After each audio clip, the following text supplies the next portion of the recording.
സഹോദരങ്ങളെ, നമ്മുടെ ജീവിതത്തിലും ഏറ്റവും അധികം ശ്രദ്ധിക്കേണ്ടത്, സൂക്ഷിക്കേണ്ടത് നിസ്കാരമാണ്.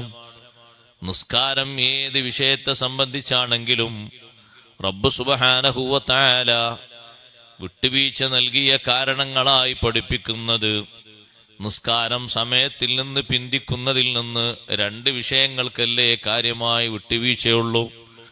ഒന്ന്, അനിയന്ത്രിതമായ ഉറക്കം സംഭവിച്ചുപോയി. സാധാരണ ഉറങ്ങിയിട്ട് രാവിലെ എഴുന്നേറ്റ് 7 മണിക്ക് എഴുന്നേൽക്കുന്ന ആളെ പറ്റിയല്ല പറയുന്നത്. എന്നും അങ്ങനെ എഴുന്നേറ്റ് ജോലിക്ക് പോയി ദുന്യാവ് ആഗ്രഹിക്കുന്ന ആളുകളുണ്ട്, അവരെ സംബന്ധിച്ചല്ല. എന്നും നിസ്കരിക്കുന്നവരാണ്, പക്ഷേ ക്ഷീണം കാരണമോ സുഖം കൂടിയത് കൊണ്ടോ അറിയില്ല, ഒന്ന് ഉറങ്ങിപ്പോയി, നിസ്കാരം ഖളാ ആയി. നിസ്കരിക്കണം, നിസ്കാരം വീട്ടണം. ആ വിഷയത്തിൽ അല്ലാഹുവിനെ ശിക്ഷിക്കുകയില്ല. അതേ സമയത്ത് നാം ആലോചിക്കണം, നാം ചിന്തിക്കണം. എല്ലാ ദിവസവും നിസ്കാരം നഷ്ടപ്പെടുത്തുന്ന മനുഷ്യൻ എത്ര വലിയ ഹതഭാഗ്യനാണ്. നിസ്കാരം തീരെ നിർവഹിക്കാത്തവൻ ദീനിലേറ്റവും സ്ഥാനം കുറഞ്ഞവനല്ലേ, ഒരു വിഷയത്തിലും പരിഗണിക്കാൻ പറ്റാത്ത ആളല്ലേ.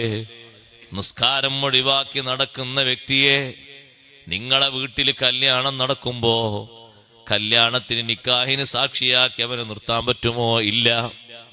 സാക്ഷിയാരാന്ന് ചോദിക്കുമ്പോ പലരും പറയും അമ്മാവനാണ് സാക്ഷി, എളാപ്പയാണ് സാക്ഷി, മൂത്താപ്പയാണ് സാക്ഷി.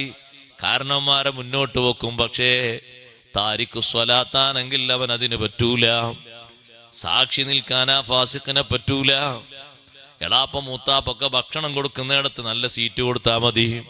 അതേ സമയത്ത് സാക്ഷിയാകാൻ യോഗ്യതയുള്ള ആളെ തന്നെ വേണം. നിസ്കരിക്കാത്തവനെ എങ്ങനെ സാക്ഷി നിർത്താനാണ്? ചില പണ്ഡിതന്മാര് നിസ്കരിക്കാത്തവൻ അറവ് നടത്തിയതുപോലും ഭക്ഷിക്കാൻ പാടില്ലെന്ന് പറഞ്ഞില്ലേ? നിസ്കരിക്കാത്തവന് തീരെ സ്ഥാനം കൊടുക്കരുത് എന്നല്ലേ പണ്ഡിതന്മാരുടെ പക്ഷം. നിസ്കരിക്കാത്ത മനുഷ്യനെ കാണുമ്പോ അവനോട് ഏറ്റവും കൂടുതൽ വെറുപ്പും വിരോധവും പ്രകടിപ്പിക്കണം.